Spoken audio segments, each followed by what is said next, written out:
And we are live here on the Bullpen podcast. It is Thursday, September 16th. We are a day late because we had some personal things happen in our family lives, so we apologize, but we are with you tonight, Thursday. Happy to be here, happy to be talking baseball. I am your host, Chris Krogman, along with my main man, Adam Kunos. You can find us on the Twitterverse at ShyBears1985 and at Kunos19. And the Bullpen podcast is at the Bullpen Pod. We are brought to you today by Fanatics, your one-stop shop for everything Major League Baseball apparel, hats, jerseys, sweatshirts, and all the shenanigans. It's getting to be fall weather, my favorite time of year. I've personally tweeted about this a lot lately. I love the fall. It is the best weather season by far, and it is the best time for all the sporting events, including baseball. Adam, my friend, how are you this evening? I wish we had fall down here in Florida. I miss fall. I will still wear a hoodie down here in Florida when it's 95 degrees outside. I don't care. Hoodies are effing fucking comfortable. I'm buying hoodies. I have a hoodie lined up for when the Sox clinch, so I'm getting ahead of myself, but I am doing good. As you said, some personal stuff this week. Has been a long week down here in Florida, but we are moving forward, and we are back talking baseball, and I am happy to be talking baseball this week. Yeah, it was a crazy week. We've had a lot of movements and a lot of fun in the last week in all of the divisions. We are going to start with talking about the Sox series over the last weekend, this past weekend that we previewed last week. Adam, break it down for us since you are a Chicago White Sox fan. So your battle of the Sox, I'm just going to end with the way the series end. Leury legend. Leury Garcia wins the series, walks it off in the bottom of the ninth, homer to dead center.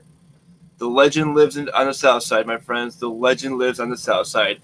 Overall, good series. Each game had its fair share of offense. You had a offensive showing in the first game. The Red Sox and White Sox pretty much had pitching duels the last two games, to where these games were decided by one or two runs. And the Sox actually won a series against a team that's 500 or better. They actually proved that they can beat a team above 500. Now, did they beat them comfortably? Did they beat them hands down with no issues? Absolutely not. There were issues that honestly both teams had. Pitching for the White Sox still continues to be an issue. However, I will say Giolito is back, Lance Lynn is back, Carlos Rodon is back, so the pitching is getting healthier. They're moving to a six-man rotation to kind of save some of these arms for October, which is smart. You want to save these arms for October and add that extra day of rest for them. So, Chris, are you a fan of a six-man rotation going down the stretch? I do like resting my big arms for the final playoffs. Plus, if you have some of those younger guys that you're trying to, start to season up for next year, if they've been a September call up in the past. We talked about this a little bit last week, how they went from the 25-man to 40-man rotation. In 2 years ago was the last time they did this, and then last year with COVID, and then this year again. They made it a 27-man, which totally makes zero sense to me, especially with COVID and all the things that we've seen happen. Like Garrett Cole went down with COVID. I don't understand why you wouldn't keep the 40-man rotation, but whatever. That's just neither here nor there. I do like, giving those arms a little bit of rest. On the flip side of that, you don't want to give them too much rest because that can throw off your pitcher's timing. These guys are used to going out there every 5 days, getting their work in, and continuing that the warmth of your arm and keeping your pitches tight and steady and consistent. So I think as long as you're getting, your bullpen working on the side and, and you have a purpose behind what you're doing, if a guy's, like we've seen rotations kind of start to burn out, right? So if you have some of these younger pitchers that are getting their first full season in the major leagues, they're starting to approach innings limits that they've never hit before. That's a good time to start expanding your rotation, go into that sixth man, giving these guys a little bit more rest so that they are prepared for the playoffs, either the playoff push or the, in the playoffs themselves. However, once you get to the playoffs, a lot of teams like to go backwards and go down to that 3 or even 4-man rotation, depending on, how long the series is, how good of a fourth guy they have. But yeah, overall, I do appreciate that strategy piece.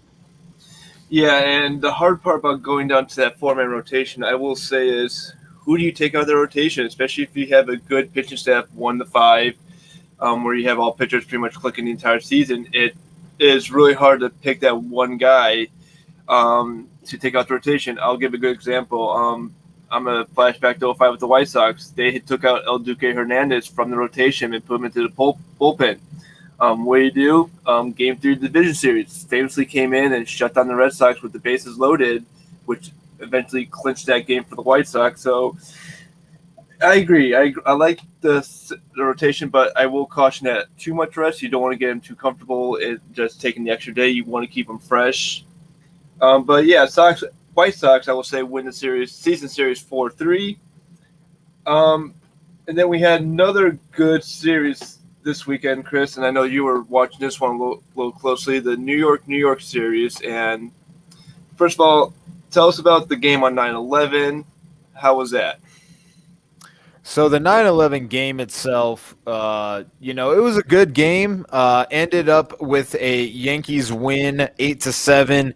But the overall game was pretty good. Yankees had the lead. I think it was 4-3 or 5-4. And then the Mets hit a 2-run homer in the, I think it was the 7th inning, James McCann. So the catcher, once again hits a 2-run home run to take the lead for the Mets on 9/11, and how serendipitous it was to kind of flash back to that whole Mike Piazza bottom of the 8th, take the lead with a 2-run homer, Mets catcher, all that kind of emotional, touchy-feely stuff was a lot of fun.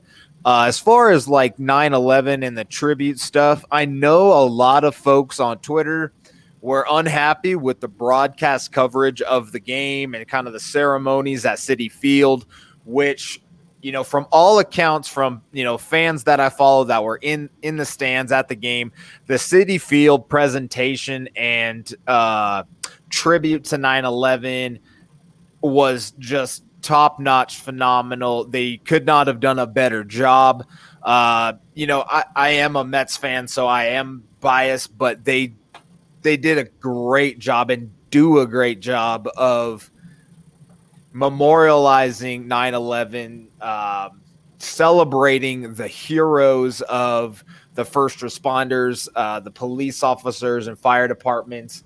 You got to see the the firemen and policemen hats that both clubs wore.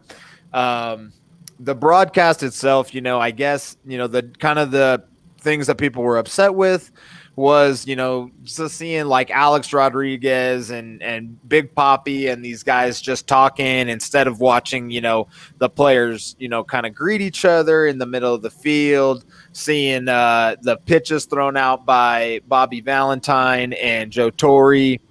But, throughout the game, throughout the broadcast, you had Joe Torre in the booth, you had Piazza in the booth.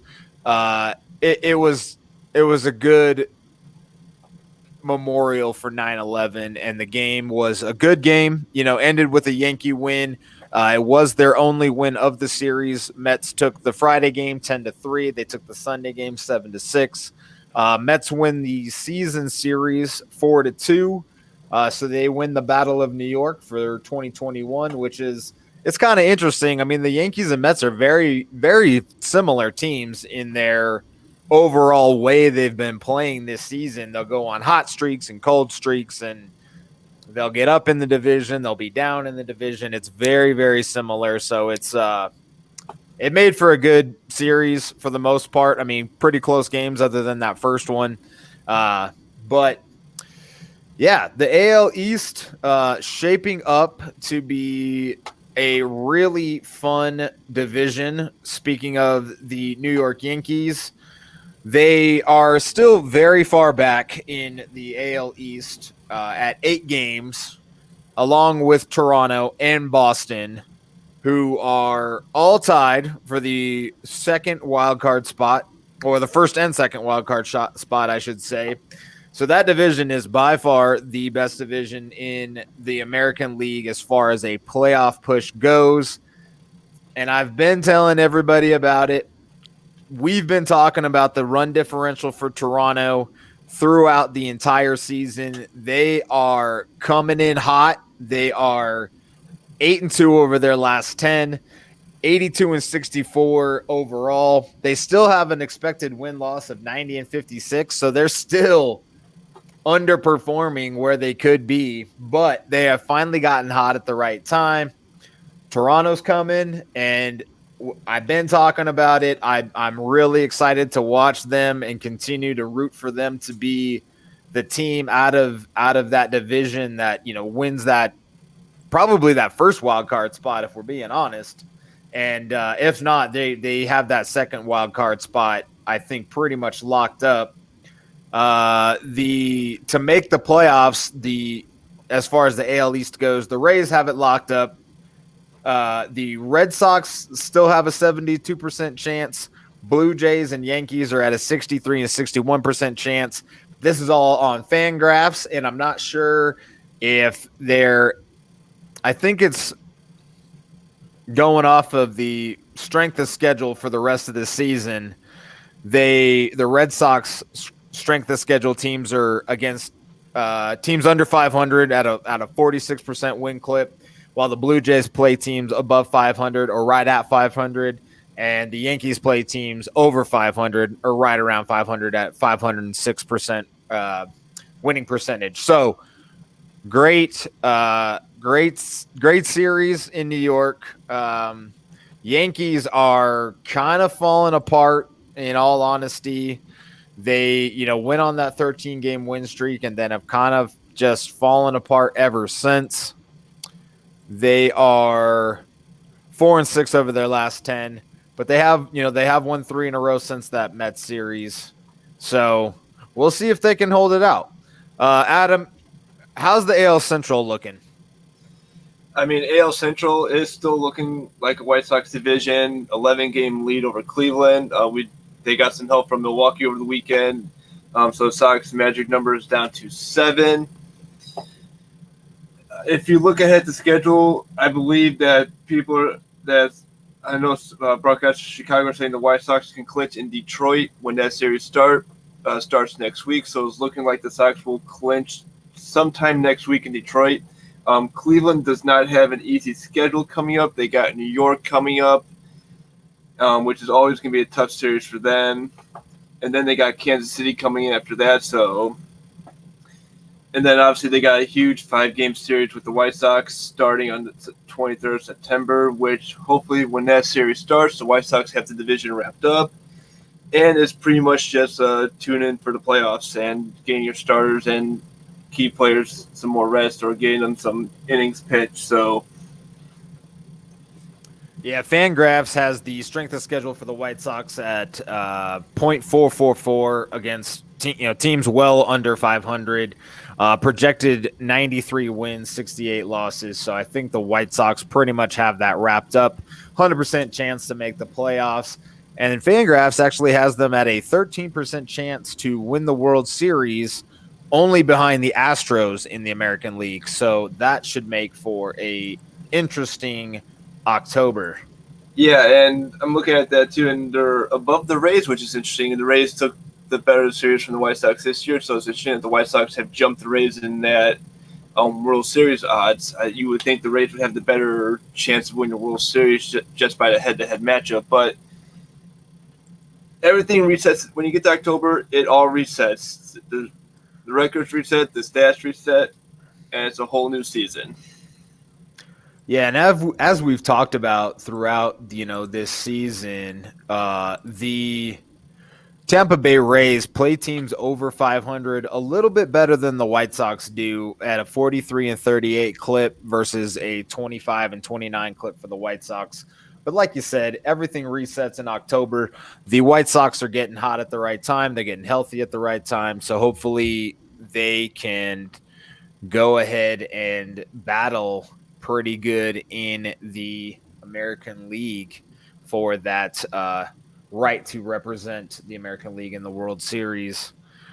As far as the New York Mets division is concerned, the NL East, we have seen just terrible baseball from all teams. The Braves are 500 over their last 10. Philadelphia's 4-6. Mets are 3-7 and have completely shit the bed after winning 2 out of 3 from the Yankees. They got swept by the Cardinals. So going into that series, it looked like they could make a push for the wild card, but they decided to shit the bed and suck. And I don't see Luis Rojas making it out of this season alive, and he probably shouldn't. This team has way too much talent to be losing this poorly. But as far as the Braves and the Phillies are concerned, Braves have an 86% chance to make the playoffs, which is probably an 86% chance to win the division. The Phillies have a 19% chance to make the playoffs. They are probably looking at a wild card berth if they do. Phillies have an easier schedule down the stretch than the Braves do at a 46% opponents winning record versus the Braves, who play teams at a 51% clip, which is the second hardest in the National League after the Padres for the remaining schedule. So, Adam, do you think that the Phillies, who are 3.5 games back of the Braves, can catch them? Or do you think they're fighting for a wild card spot, which they are 3 games back, so really not that big of a difference? And if not, why not? This division has just been shitty. Yeah, it has been a shitty division. I'm sorry. It's the equivalent of the NFC East that we saw last year in the NFL. I mean, no one wants to win this division. I could see Philadelphia sneaking in and taking the division from Atlanta. I'll just be honest with that. I can't pick a clear winner in this division. Atlanta does have a 3.5 game lead. They're underperforming their projected win total right now, and everyone in that division is underperforming their win total. I mean, no one's taken a stronghold in that division. No one said this is our division. We're like I've said numerous times. They're taking a chokehold. They're going to run away with it. I mean, you could pretty much coin flip Braves Phillies, and you could be wrong half the time. I mean, yeah, they have a Phillies hold the series lead 9-7, or the season series lead 9-7. They do play each other one more time, September 28th, 29th, and 30th. So that'll be a good finish up to the season. The Phillies have the Mets coming up this weekend, which we'll talk about a little bit later. But like you said, nobody really wants to win this division. Nobody really wants to be in the playoffs from this division. They're just kind of meh. Fangraph somehow still has the Braves with a 6.9% chance to win the World Series, which is 3rd highest in the National League. But I guess that's pretty normal behind. They got them above the Giants, which blows my effing mind. I don't know what Fangraphs is looking at, but apparently the Braves are still in this thing. I don't see it that way, but I guess we'll see once we get a little bit closer. We got about 3 weeks left of the regular season, so we'll see how it goes. Going over to another good series from the weekend, or what we talked about as being a decent series, was the Milwaukee Brewers and Cleveland Indians, soon to be the Guardians, which I anticipate once that name change happens, we are just going to see like a major league movie type of Indians team where they're just awesome. The Guardians are just going to be the best thing that's happening in Ohio. I'm totally full of shit. Who knows what's going to happen? But the Brewers swept the Indians, and the Indians are just not in it this year. No, and I will say I was a Brewers fan over the weekend with them playing in Cleveland, and thank you, Milwaukee, for helping us knock that magic number down to single digits. I mean, Milwaukee is sitting pretty handily with that division. They're about a couple wins away from clinching that NL Central and wrapping up their playoff spot here shortly. Fangraphs looking at Milwaukee, 100% chance to make the playoffs, 10.2 to win the World Series. That division has been Milwaukee since they've been in first place. I believe they've been in first place since late May, if I'm not mistaken. They have not let up.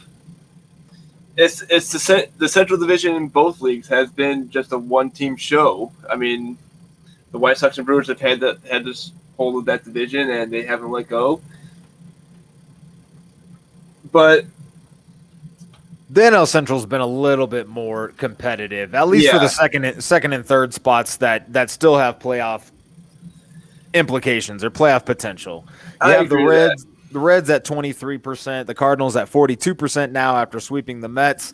Not that that's a big deal, other than the sweep, does wonders for your wild card chances and puts them in the driver's seat as far as the Central is concerned for that second wild card spot, which they are tied with the Braves and Padres currently for that second wild card spot.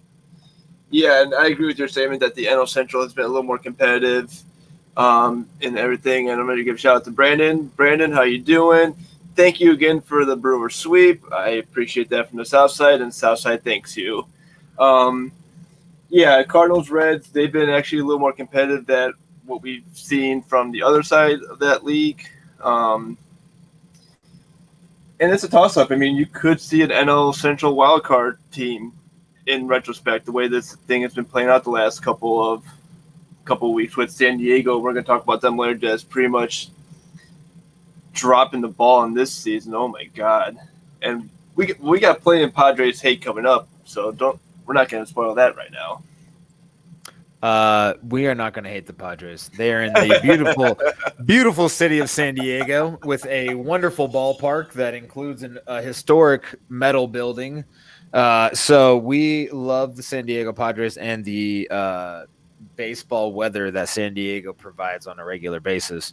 Unfortunately, they just could not put it together on the field this year. And I mean, they still have playoff chances. They aren't, the worst team in baseball by any stretch of the imagination. They would probably win the NL East if they were in it, but they're not. They have to play the Giants and Dodgers a whole bunch, and they have the hardest road ahead of them too. That with playing teams with a 55% win percentage, like we talked about last week, they have an absolutely brutal schedule going down the stretch.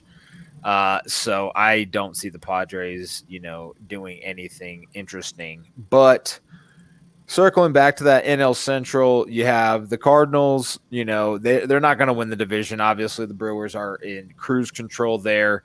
The Reds are still only a game and a half back of that second wild card spot. 23% chance to make the playoffs. So anything is possible there. I wanted to check on the Reds' schedule. There we go, Cincinnati. So Cincinnati has series against the Dodgers starting tomorrow. Then they get Pittsburgh, Washington, 2 against the Chi Sox, and Pittsburgh again. So they have some shitty teams that they're playing coming up. They 47% win percentage for the remaining schedule, and that's probably only brought up by the White Sox. Everybody else on that in that entire clip I just named is under 500 and freaking terrible, to be honest. I mean, the Reds have a very decent chance to pull it out. St. Louis, with their winning percent, they're playing teams, at about a 51% winning percentage. It breaks down like this. They have a series starting against the Padres tomorrow. Then they get the Brewers for 4, so that's tough. The Cubs for 4, who've been playing pretty tough. Milwaukee again for 3, and then the Cubs again for 3. So I don't think St. Louis has an easy road. I mean, the Cubs are going to play them tough. Chicago versus St. Louis is a big rivalry. That's going to be no easy task for the Cardinals to overcome.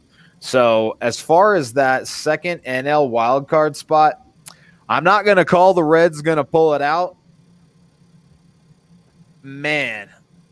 Or the Phillies. The Phillies have been shit in the bed lately too.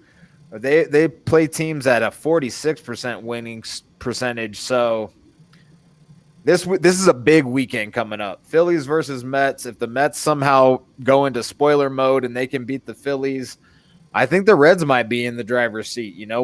Win and you're in kind of thing. Who do you think pulls out this second wildcard spot, Adam?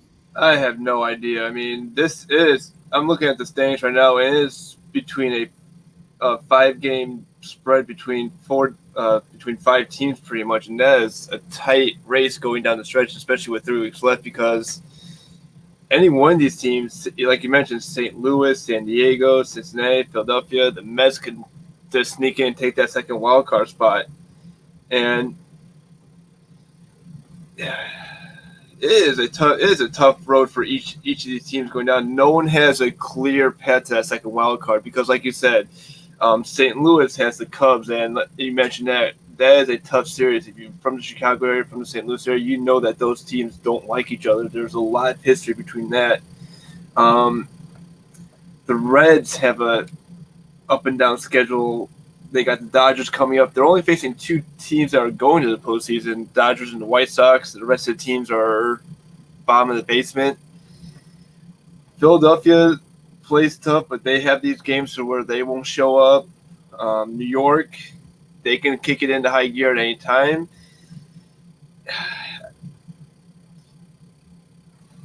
I don't know.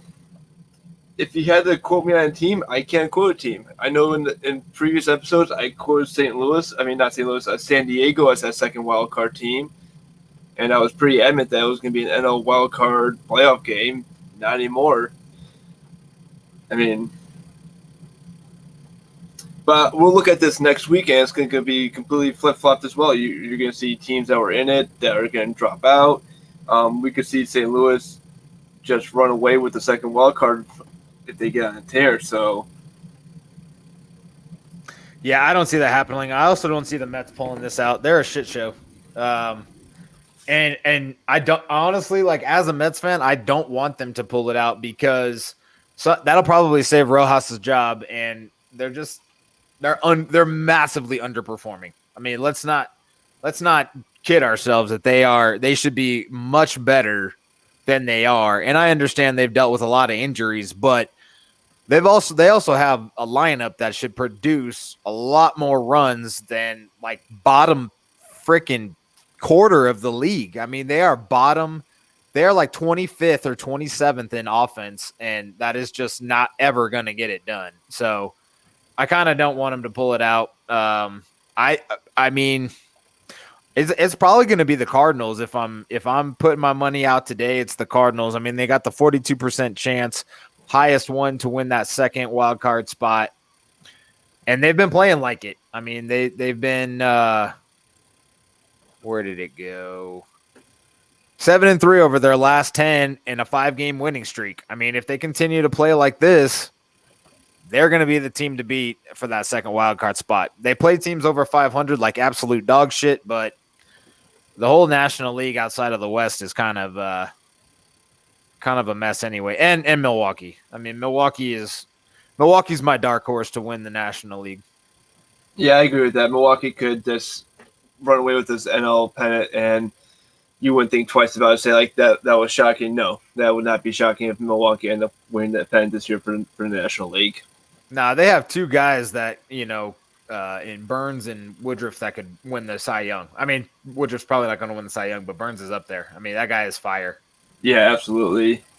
So the last series we talked about last week was the Padres and Dodgers. Dodgers went ahead and swept the series. The National League West is a 2-team race between the Dodgers and Giants. Dodgers currently sit a game and a half back. They are 8-2 over their last 10. San Francisco is 9-1. Both these teams are absolutely on fire. Dodgers are on a 6-game winning streak. Obviously, San Francisco has only lost one, so they were on a 9-game winning streak before then. The Dodgers have the number one chance to win the World Series per Fangraphs at 20%. The Giants somehow are only at 6%. Apparently, Fangraphs doesn't think that this regular season will hold up, which they've proven all year, like we've talked about. Yeah, they have. They've proven that they can hang around. They're outperforming what everyone projected them to win. I think a lot of people were projecting them to win 72 to 80 games this year, and they were the first team to clinch a playoff spot. So I don't know what Fangraphs is looking at for the Giants. Giants are going to be a good team, and they can make a deep run in the playoffs. Yeah, I don't know, unless they're seeing something we're not seeing, which I don't know what they're seeing. I mean, I don't know how the playoffs would stack up. Like, the 1 seed would be the Giants, right? So they would play the 4 once that playoff game is over, correct? Yeah, if they end up taking the which top would seed, be the Dodgers. And, I mean, the head-to-head matchup this year, I think, what do we say? Where are we at? Dodgers. I favor San Francisco at 10-9. So I guess, once you get into the playoffs, pitching becomes a lot more important. And the Dodgers pitching is elite. I mean, it's by far and away the best as far as ERA is concerned in baseball.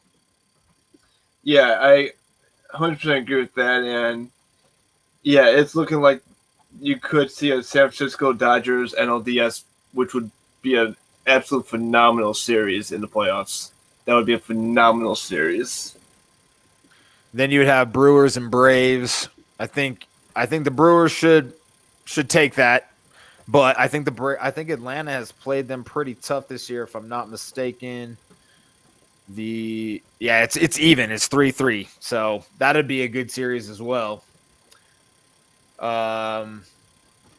The only division we didn't get a chance to touch on because we didn't cover any of the games over the last weekend was the AL West.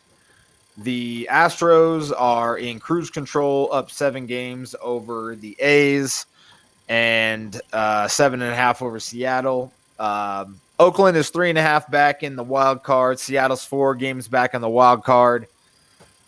Considering where we're at and how those two teams have played, they're both 4-6 over their last 10. I don't see Oakland or Seattle making a push for the wild card spots, especially with Toronto, Boston, and the Yankees all playing pretty hot. Adam, what do you think? No, I agree. You had Toronto get hot at the right time, and they pretty much had thrown themselves into the wild card spot. Then you got New York, Boston battling it out. I mean, I'll give Seattle props. They were making a late push. We thought they could make that late push to get that wild card, but unfortunately, it was just a little too late. But I mean, and Oakland, they've had their struggles going down the stretch too. They've been playing a little under 500 for the rest of the season. Yeah, Oakland, Seattle, they kind of just stopped at the wrong time. They kind of just I'm not going to say gave up at the wrong time, but just took their foot off the gas at the wrong time. Yeah, so it's unfortunate for Seattle. I mean, I personally never saw either one of those teams as a threat long term. They put together some good weeks and stuff, but they really weren't having it.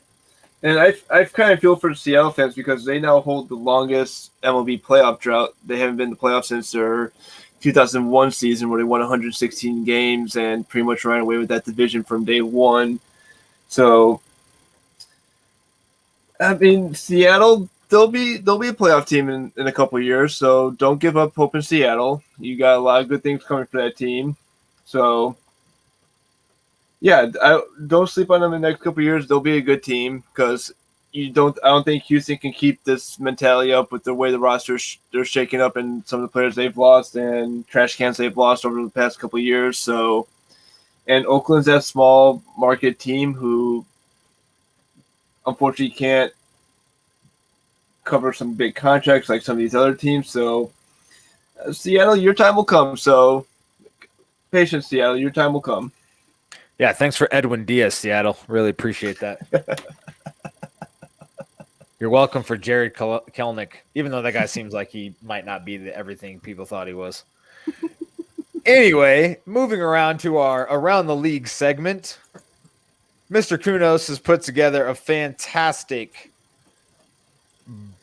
bunch of topics for us to talk about. Adam, what's going on around the league of baseball? Well, I think the big news that came over the last week was Ryan Braun announced his retirement. First rookie with the Brewers from 2007 to 2020. Called it quits. He played last year, now obviously in that COVID shortened season. Was dealing with some injuries over the last couple of years, unfortunately, so he decided to hang it up. And what a career he had for Milwaukee. Six-time All-Star, 2007 NL Rookie of the Year, NL MVP in 2011, five-time Silver Slugger. His career stats, he has 352 home runs, 1,100 RBIs, slashing 296, 358, and 891. So he'll definitely be a Brewer Hall of Famer. But the question now comes, Chris, is he a Hall of Famer? Will he get that call to Cooperstown? Not with those stats. I mean, Braun had his time. I just like his career. It's 13 years, but not a. I feel like his run was really short. Like it was only like 5 years of like. I mean, it looks like 6 years of really, really good play, and then he had the PED issues. So, how much of those numbers are, part of that? I mean, he was kind of in that. He wasn't really even in that Barry Bonds, Mark McGwire era of steroids and everything like that. But I don't know. Ryan Braun is not a Hall of Famer in my opinion. I mean, it's really hard to try to get to the Hall of Fame when you're unfortunately tied to steroids like he was. And I remember in 2011 when the Diamondbacks and Brewers met in the LDS, that was a fantastic series. When 5 games, Brewers ended up winning the series on a walk-off in Milwaukee. A lot of Arizona fans were primarily upset when they found out that Braun had a tainted season in 2011. I'm not going to say tainted from steroids, but it could have been tainted from that PED use, and they had a right to be upset because they felt like maybe that division series or that season was kind of stolen from them. But with that tie to steroids, it is very tough to get that Hall of Fame call. I mean, you see it with Barry Bonds, Mark McGwire, Sammy Sosa, Rafael Podell, Roger Clemens, whoever. If you have a tie with steroids, you kind of get labeled as someone who cheated and doesn't get that recognition in the Hall of Fame. So what I'll say about a lot of the guys you mentioned is I feel like they were great before all that. Like Barry Bonds was great, but in a different kind of way. He was a 5-tool player, stolen bases, could field. He was awesome with Pittsburgh. I mean, he was great. Yeah. Mark McGwire was a Bash brother well before steroids. I mean, at least that we know of before steroids. So maybe it was going on a lot longer than we thought. Bonds, you could see the difference. I mean, when he came up, he was like thin, fast, wiry guy, and when he left baseball, he looked like, Jay Cutler, the bodybuilder. I mean, he was an actual massive human being. I mean, Barry Bonds was big. So you saw the differences there. And then with Rocket, he was fantastic in Boston, struck out 20 batters 2 times in his career. And the difference down the stretch for him is you saw how quickly he was able to recover from minor injuries and things like that, and it just didn't add up that a guy that old could come back. I mean, he wasn't old by human being measures, but for baseball, he was an older player, and he was able to bounce back way too quick for how good he was. And Alex Rodriguez is another one that all these guys growing up, these are guys from our childhood that we idolized in a lot of ways. Barry Bonds for me was always like the nemesis kind of player, but I grew up in Arizona, so I would go watch the Oakland A's all the time. Canseco, McGuire, Casey Langford, all those guys were all like my heroes growing up. Being able to see them, since the Mets didn't come to Arizona, they were a Florida team. So, it was heartbreaking for me to learn a lot about these steroid things. So that I always have a hard time getting over anybody tied to any kind of performance enhancement. And, a lot of people were doing it, and, does that kind of balance it out? I don't know. I kind of don't think so. So kind of going back to Ryan Braun, I don't really feel like he was ever great before PEDs. It feels like it's almost like a Brady Anderson situation where all of a sudden he hits 50 home runs and you're like, wait a minute, Brady Anderson? Who's that? And yeah, I don't know. It's hard for me to disassociate the PEDs. Yeah, and I mean, I think what Ryan Braun did for Milwaukee, he was definitely a part of some good Milwaukee teams. Obviously, the 28 Milwaukee team that ended up won the NL wild card. The 2011 team that came out and just kind of won the Central. He was with them in 2017, 2018 when they had those good playoff runs, and 2018 where they got one game away from the World Series. So, I mean, he'll definitely be a Milwaukee Brewer legend going forward. And then, I mean, I wouldn't be surprised if you see number 8 retired by Milwaukee just because of the stats he had in Milwaukee and what he did for that team. But I mean, Hall of Fame. I don't have a vote. You don't have a vote, unfortunately. I'll take a Hall of Fame vote. If the writers of the Hall of Fame wants to send me a ballot every year, I'll be more than happy to cast a vote.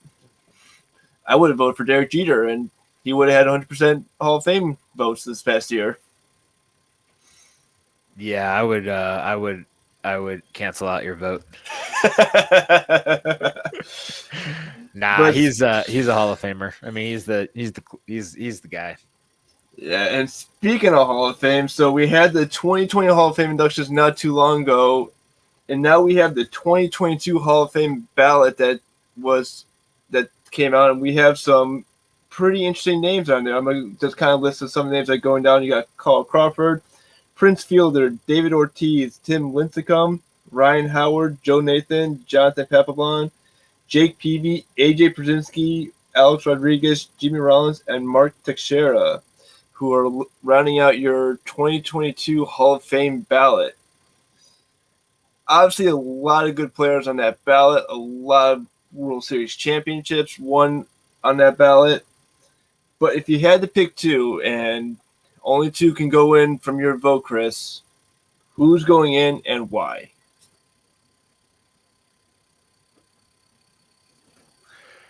Man. So I'd probably put David Ortiz in because of his time with the Red Sox and that 04 comeback and his, I mean, when he got to the Red Sox, he completely changed his game. He was pretty good with the Twins, but then he became like a 315, 40 home run, 120 RBI a year guy. And that makes me question if he ever touched the sauce as well. But if we're going to pretend he didn't, then I'd probably put David Ortiz in. Uh Man, I don't want to put any of these other guys in. I would put Alex Rodriguez in if he wasn't tied to Sauce. But I'm not putting either of those Philadelphia Phillies in. Um, Maybe Lincecum. Tim Lincecum had a good stretch with the Giants and won some World Series with them, so I'd probably put him in.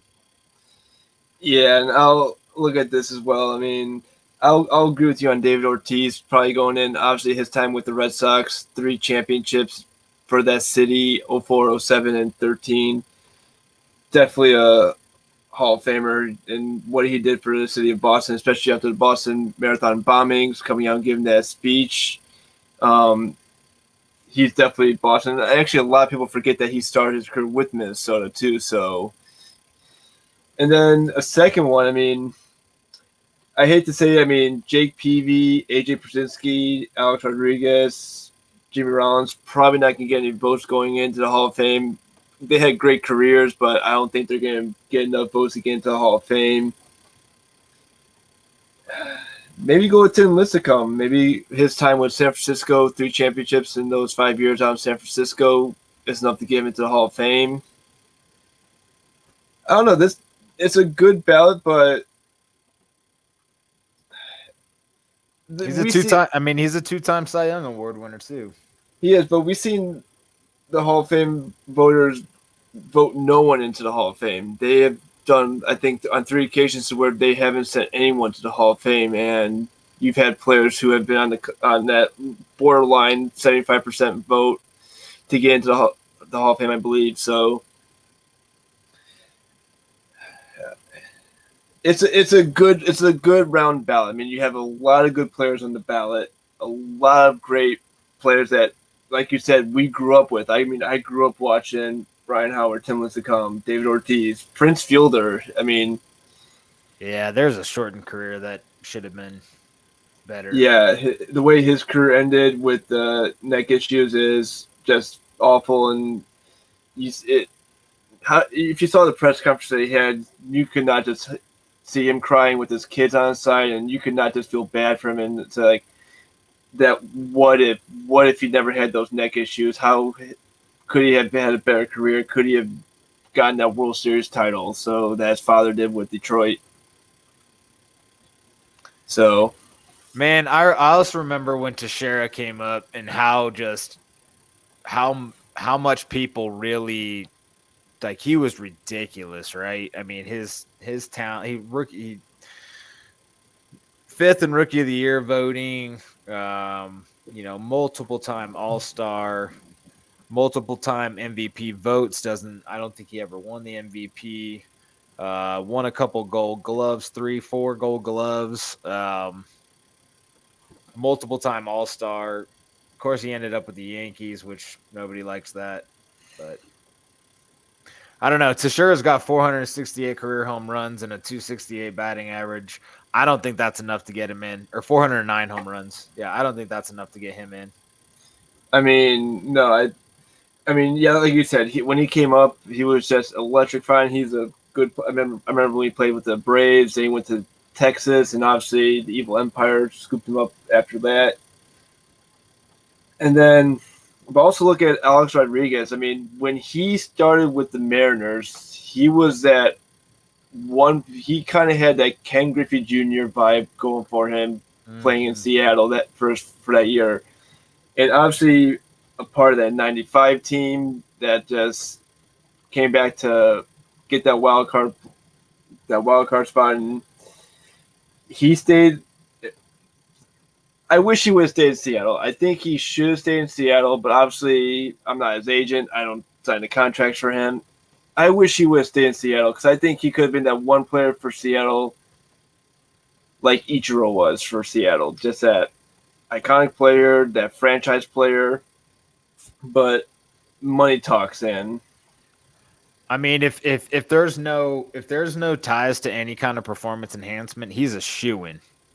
Oh, absolutely. Yeah, absolutely. 3,000 hits, almost 700 home runs.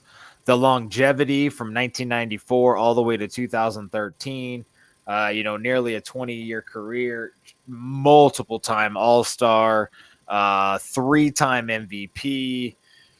I mean, A-Rod's iconic. But again, you go back to that potential steroid use. It's tough. He grew up a Mets fan, and I don't even want to claim him. I did not know that. I did not know he grew up a Mets fan. I Yeah, learned something.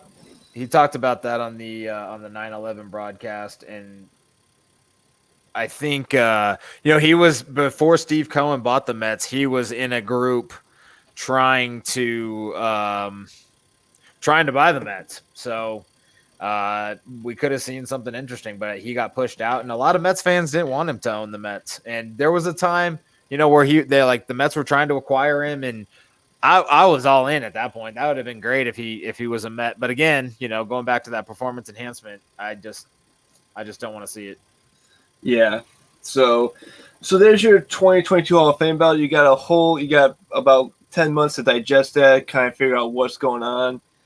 And then, Chris, moving on to our last topic for Around the League, we had two teams officially punched their ticket to October over this past week. We talked about it earlier. The Giants were the first to punch their ticket to the 2021 MLB playoff show. With a win in San Francisco, they become the first team to clinch this year. First playoff appearance since 2016, to where they won the NL wild card, lost the NLDS to the Cubs that year. And then you had the Dodgers, who are in the playoffs for the 9th straight year. And in those 9 years, they have 8 NL West titles, 3 NL pennants, and 1 World Series championship. So the question is, I know a lot of Dodgers fans, if you're listening to this, please chime in on this question. If you are listening, we want to hear your thoughts on this question. Are you considering the Dodgers a dynasty? Have they done enough over the past 9 years to be considered a dynasty that you can put up with San Francisco going 3 out of 5, the Yankees of the 90s, the Reds in the 70s, Oakland of the 80s? So have they done enough to stamp a dynasty for the 2010s?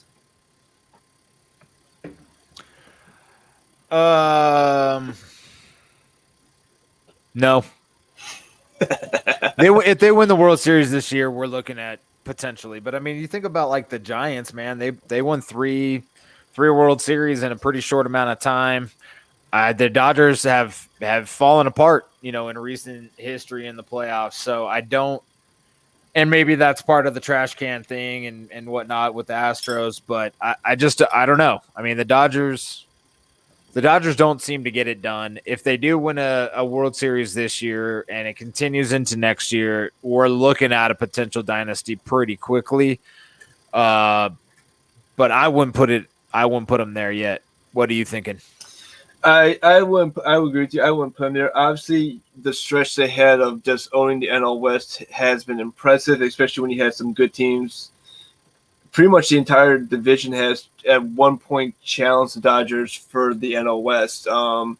Most notably, I think one of the best years was in 2017, where you had the Rockies and Diamondbacks pretty much joggling for the Dodgers. You had the Giants going back and forth with them in the early part of the decade. The Padres have started to make some noise with them of late. So, I mean, I agree. If the Dodgers would have had won a World Series and won those past appearances, yes, I would consider them a dynasty. No, I don't think they've done enough to say they're a dynasty. They haven't won those multiple rings. They don't have those consecutive banners hanging up in Dodger Stadium. If you look at their banner, they have 81, 2020. There's almost a 30-year gap in between those banners. So they didn't. Was it 81? No, sorry. I'm getting. They won in 80. Didn't they win in 88? Wasn't like the Gibson walk-off? Oh yeah. I'm sorry. Let's just be real, ladies and gentlemen. Math is not my strong point. I got a C in math this past year. I barely passed my last math class, so we're just gonna leave it at that. Yeah, they have 81, 88, and 2020. Before that, it was 1955, 59, 63, and 65. So it's not like they don't have plenty of World Series championships. They got more than both of our teams combined. So Yeah. we'll go ahead and leave it at that. They are one of the winningest teams ever to be in baseball. But we do have some fun series to watch coming up this weekend, Adam. Starting off with the other NL West. Oh, it started off with the Dodgers. So the Dodgers play the Cincinnati Reds, who are fighting for that second wild card spot. The Dodgers are in cruise control as they have clinched a wild card spot. They could still win the NL West and push the Giants into playing them again.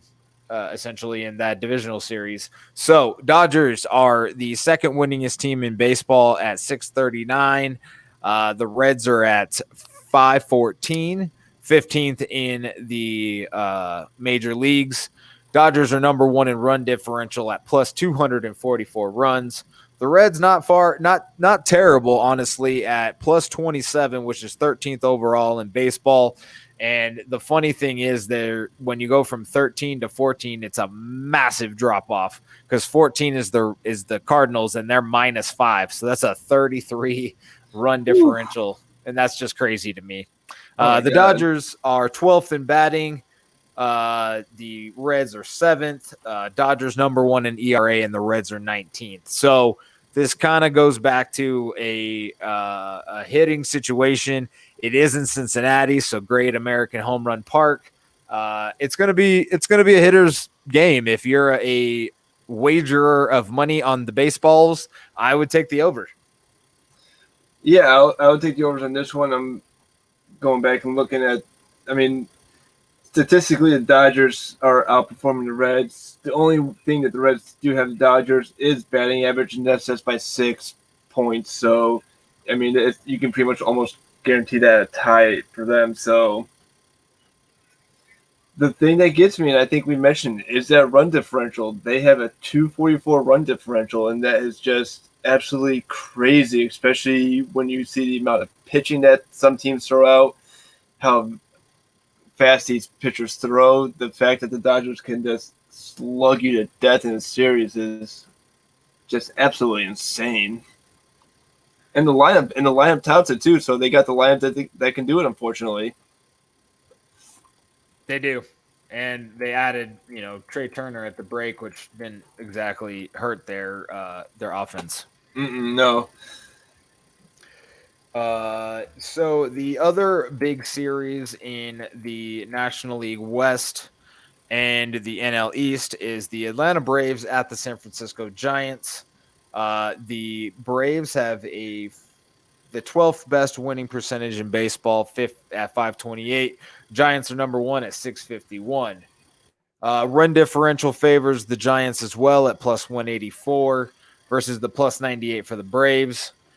Giants are also favored in batting average and ERA. But as we've mentioned, the Braves are actually more favored to win the World Series by Fangraphs than the Giants.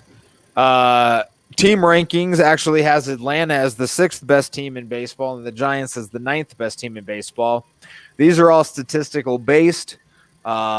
Lots of other statistics that we didn't spew out go into those calculations, but these websites put a lot into this, so it's pretty interesting to me to see these differentials, considering the Giants are a 94 95 win team already. The Braves are at 72, playing in a much worse division than the Giants, so I'm a little surprised by it, but it makes for a good series. So that series starts tomorrow, along with all the weekend series that we preview, and it's going to be a good one. That's probably the best series of the weekend. What do you think, Adam?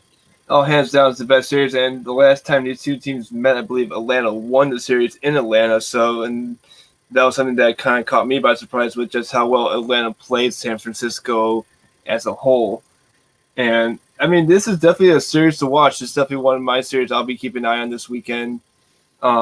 And just following. So it's definitely going to be a good one. I mean, this is definitely a NLDS preview if it ends up falling in that direction, which obviously is probably not going to follow that direction. So, which is too bad. I would love to see these teams go at it in a 5-game series and just kind of throw everything they got at each other on just on a short 5-game series.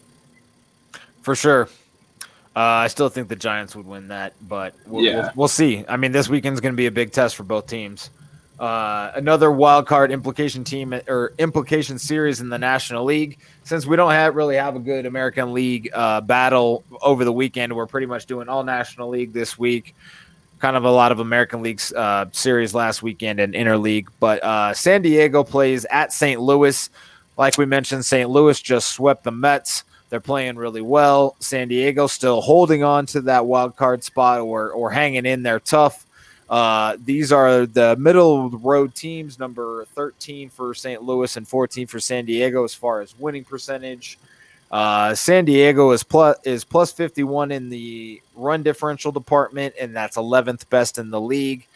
And like I mentioned, St. Louis is 14th in the league at -5 run differential, which is staggering that they're still in this wild card spot. But again, the National League is pretty top heavy and then kind of bottoms out as you get down to the middle of the pack. Batting average is pretty equal at around 240. ERA is fairly similar, with San Diego holding a slight edge at 3.86 to 4.03.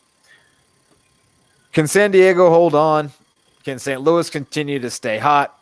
These are the questions that will be answered this weekend, and we'll see if the Cardinals can't continue to make a late push, and if San Diego can't completely shit the bed.